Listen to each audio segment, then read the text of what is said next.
చరణ్ కౌశిక్ గారు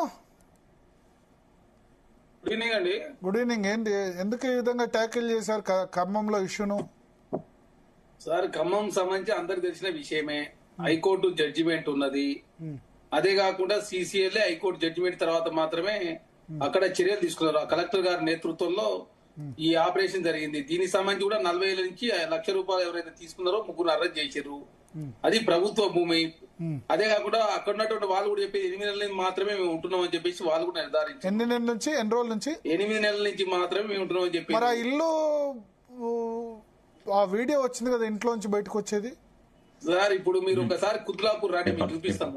తెల్లారితలకు మజీదు, church, temple 3 వెలుస్తాయి. 3 తెల్లారితలకే మీరు ఒకసారి వస్తే చూపిస్తాం మేము కూడా.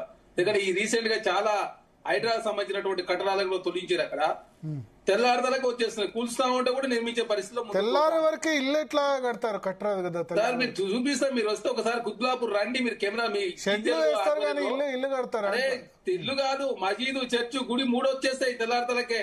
3 అంచెల వ్యవస్థ, భద్రతా వ్యవస్థ ఉంటది.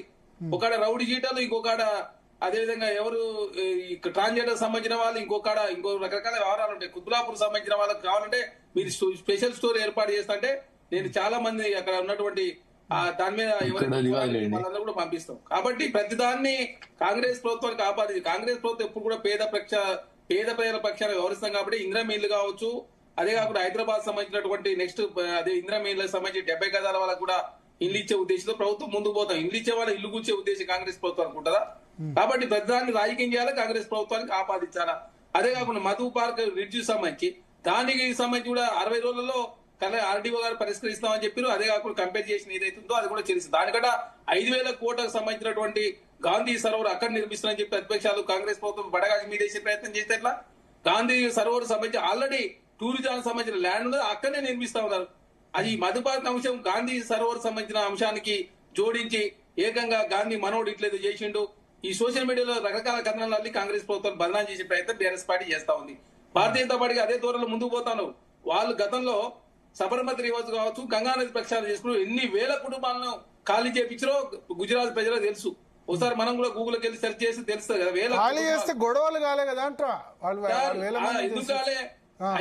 అయినప్పుడు కూడా అప్పుడు ఇంత సోషల్ మీడియా లేదు, ఇంత పెద్ద ఎత్తున ప్రాపగండా క్రియేట్ మళ్ళీ వాళ్ళు గెలుస్తూ వస్తున్నారు కదా ఎన్నిసార్లు. గెలుస్తామా? ఇప్పుడు గెలుపు అనేది భారతీయ జనతా పార్టీ ఏం చేస్తానో అందరికి తెలుసు. కాబట్టి భారతీయ జనతా పార్టీ చేస్తేనే కరెక్ట్. అక్కడ గంగానది వాళ్ళు ప్రక్షాళన చేసుకోవచ్చు, యమునా నది కూడా చేస్తానని చెప్పొచ్చు, సబర్మతి రివన్ చేసుకోవచ్చు, అక్కడ గోల్డెన్ టెంపుల్ అదేవిధంగా టెంపుల్ సిటీ ఏర్పాటు చేసుకున్న నష్టం. ఇక్కడ 4 సిటీ చేస్తానా నష్టమే. 4 సిటీ చేస్తానా దాన్ని రాతాంతం చేస్తారు. భూషిని ప్రక్షాళన చేస్తానా రాజధాని చేస్తారు.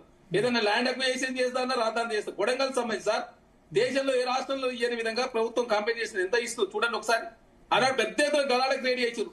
అరే అక్కడ సరే కొత్తగా అక్యుపై చేసే 32 ఎకరాలు ఏదో ఓకే గానీ ఆల్రెడీ ఎగ్జిస్టింగ్ ఉన్న 32 ఎకరాలు ఎందుకు కొట్టేయడం? వాళ్ళకి టైం ఇవ్వకుండా 2 BHK డబుల్ బెడ్రూమ్ ఇల్లు ఇవ్వండి. డబుల్ బెడ్రూమ్ ఇల్లు కేసీఆర్ గట్రే ఉన్నాయి కదా సార్. ఇంకెక్కడ ఉన్నాయి సార్? 7 లక్షలు ఇస్తా అని చెప్పి ఆయన ఇచ్చింది 70,000. దాంట్లో రకరకాల పంచాయతీలు ఉన్నాయి. 70,000 ఇక్కడ ఎన్ని ఫ్యామిలీస్ ఉంటాయి? ఇక్కడ ఎన్ని ఫ్యామిలీస్ ఉంటాయి? ఇక్కడ మొన్న ఏది సార్ చాలా ఫ్యామిలీ. ఇప్పుడు గర్భం లోపల ఉన్నటువంటి కుటుంబాలు వేరు, బఫర్ లో ఉన్న కుటుంబాలు వేరు.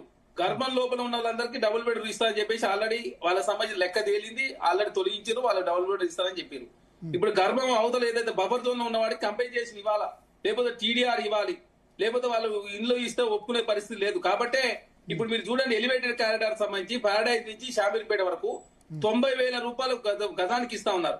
90,000 రూపాయలు ఒకసారి చెక్ చేస్తూ 90,000 రూపాయలు. మార్కెట్ వాల్యూ ఇంచుమించు 1,10,000 ఏదో ఉన్నది. ఇక్కడ ఇన్కమ్ ట్యాక్స్ డిబేట్ అదేవిధంగా ఇన్కమ్ ట్యాక్స్ సంబంధించినటువంటి ఎగ్జామ్షన్ ఇచ్చారు. తర్వాత వైట్ అమౌంట్ వస్తా ఉంది. అదే కాకుండా వాళ్ళందరూ ఒప్పించి ఆల్రెడీ పనులు కూడా ప్రారంభమైన పరిస్థితి మనం చూసినాం.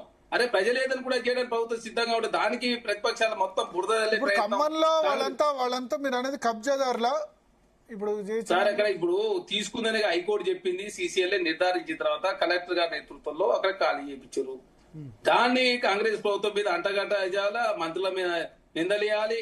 మొన్న ఏదో నాగర్ జరిగితే ఆ రాజేష్ రెడ్డి చేసిన అదొక మా మీద వేస్తారు.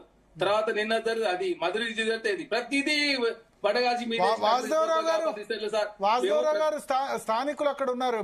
భారతీయ జనతా పార్టీ స్టేట్ సమావేశాలు ప్రారంభం కాబోతున్నాం. మేమేమంటాం, అసెంబ్లీలో చర్చ చేద్దాం. ఎందుకు ఇది అఖిలపక్ష సమావేశం అంటారు కదా.